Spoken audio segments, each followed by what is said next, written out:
missing the rainbow, guys. Wow, that's amazing. Good morning, ladies and gentlemen. This is your guide, Olena, in Kiev, the capital of Ukraine. And in this video, I want to show you the most beautiful, the must-see, the most important cathedrals, churches, monasteries of Kiev. Top 5. It is not only about religion. Our old churches are spiritual centers, architectural monuments. They tell you about history and culture of this country and help you to discover what is Ukraine. My list is subjective and based on my personal knowledge and feelings. Don't hesitate to write in the comments what are your top 5 temples in Kiev.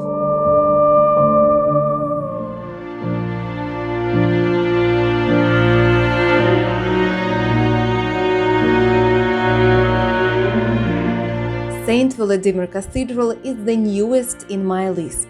Built in 19th century when Ukraine was part of the Russian Empire, but it became the mother cathedral of the independent Ukrainian Orthodox Church of Kiev, not Moscow Patriarchate. Yes, religion is always connected with politics. So for sure, it played a very important role in development of Ukrainian nation and its independence. And I like it because it is just beautiful. Constructed in Neo-Byzantine style to commemorate 900 years since Prince Volodymyr baptized Kyiv and and brought Christianity to these lands. By the way, Moscow and Russia didn't exist back then yet. The sculpture of Saint Volodymyr and his grandmother Olga are welcoming you from the doors of the temple, and inside of it you see many amazing paintings, frescoes created by famous painters. And one of the most impressive is, of course, the Holy Mother of God by the Russian painter Viktor Vasnetsov. St. Volodymyr Cathedral is a functioning church with all the religious services conducted in Ukrainian language. You can visit it at any time of the day for free. It is situated very close to the city center. The address is in the description of this video.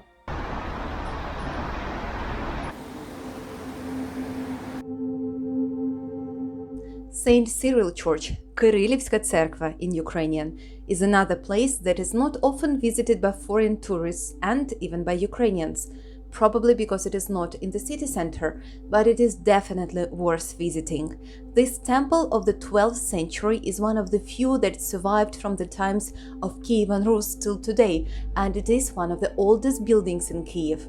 It is much older than the previous church, St. Volodymyr's, but they have something in common. Some of the painters who decorated St. Volodymyr's took part in serious reconstruction of this St. Cyril Church, which happened in the 19th century. One of the artists was young Mikhail Vrubil, and his paintings today are one of the main reasons why I recommend you to visit this temple. He reconstructed frescoes of 12th and 17th century and painted the new iconostas. Just look into the eyes of this Maria with the newborn Jesus. They say the young artist depicted his unshared, unhappy love, the wife of Adrian Prachov, the gentleman who was his director for reconstruction of this church. The author later lost his mind. The church is situated just near big psychiatric hospital in Babi Yar, place of massive massacre conducted by Nazi in the Second World War. And according to the old legends, in the old times, here was living a dragon.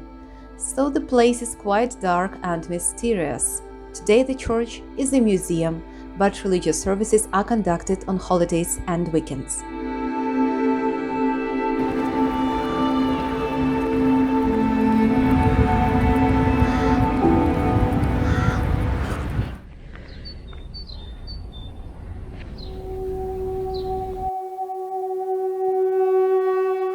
St. Michaels Cathedral is also a temple of the 12th century. It became the first temple in Kiev and Rus with the domes covered with the gold. That is why in the name of it is emphasized that it is St. Michael's golden domed monastery. And it was shining for many centuries, but in 1930s it was blown up by the Soviets. They wanted to erect here a huge monument of Lenin instead. So what you see now is a beautiful copy, reconstruction, made in 90s after Ukraine became independent. The whole country donated money for this. The only old building that survived the USSR here is the refectory church of the 18th century. This place is really special for me because in this small church I baptized two children, Katya and Teres. That was my personal political decision because during the Revolution of Dignity this church supported the protesters despite pressure and threat from the authorities. The local priests literally hid civilians inside the monastery and refused to open the gates to the police. Inside of the temple there was even a field hospital for wounded protesters.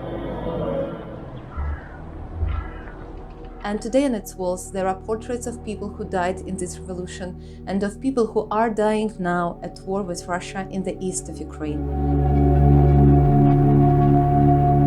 St. Michael's is a functioning monastery and cathedral, so entrance is free. There is a nice museum in the bell tower for a small fee. Climbing the tower is highly recommended.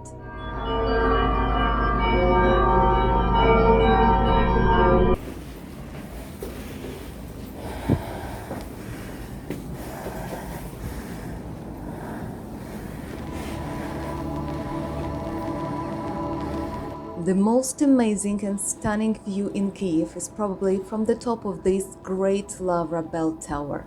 It takes time to get here to the top, but it is absolutely worth it. You see the Mother Motherland monument, the biggest flag in Ukraine, the Dnipro River, almost the whole Kiev, and just under your feet is the oldest monastery in Ukraine, that is almost 1000 years old. You are on the bell tower of Kyiv Pechersk Lavra. According to the primary chronicle, in the middle of the 11th century, the first monk of Kievan Rus, Antony, settled here just in a cave on the hill that overlooked the Dnipro. The others joined him, and Lavra became the most influential monastery of these lands. You can go down into such caves that are preserved till today and see the holy remains of the first monks. For pilgrims, these labyrinths are very sacred space till today. The main cathedral of Lavra, Dormition Cathedral, was built in the 11th century and was shining here until the Second World War. Yes, it was blown up too. Historians still argue who did it. Were these advancing German troops or withdrawing Soviet troops? Dormition Church was restored only recently in the independent Ukraine.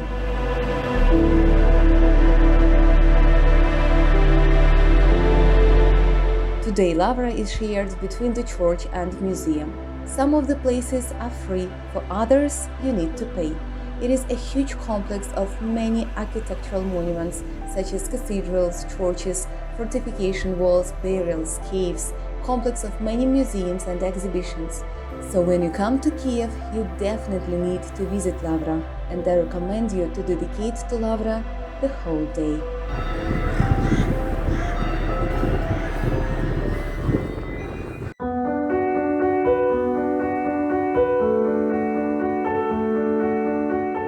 The oldest surviving Christian church in the East Slavonic lands, the oldest standing church in Kiev, St. Sophia Cathedral was built 1000 years ago and named after Hagia Sophia of Constantinople. St. Sophia means God's wisdom. The cathedral has preserved its ancient interiors and the unique collection of mosaics and frescoes of the 11th century. The main masterpiece is the Mother of God Orenta. The 6 meters high figure is made of 2 million tiny colorful pieces of glass, stones and marble. It is called indestructible by Christian believers. People think that as long as Orenta is here, Kiev will be protected.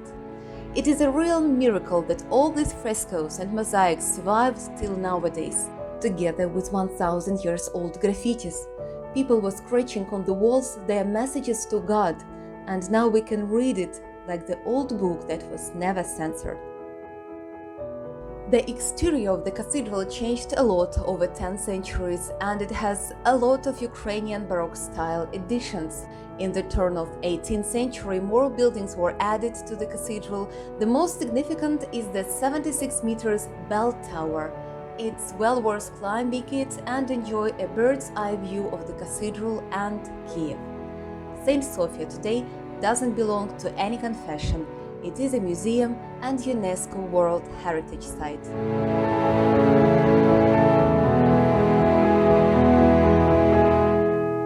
Friends, please don't limit yourself only to these 5 places, because there are much more in Kiev to see and to discover. And if you want to see more of such places in my videos, please let me know in the comments, like this video, subscribe the channel, please. Have a nice day.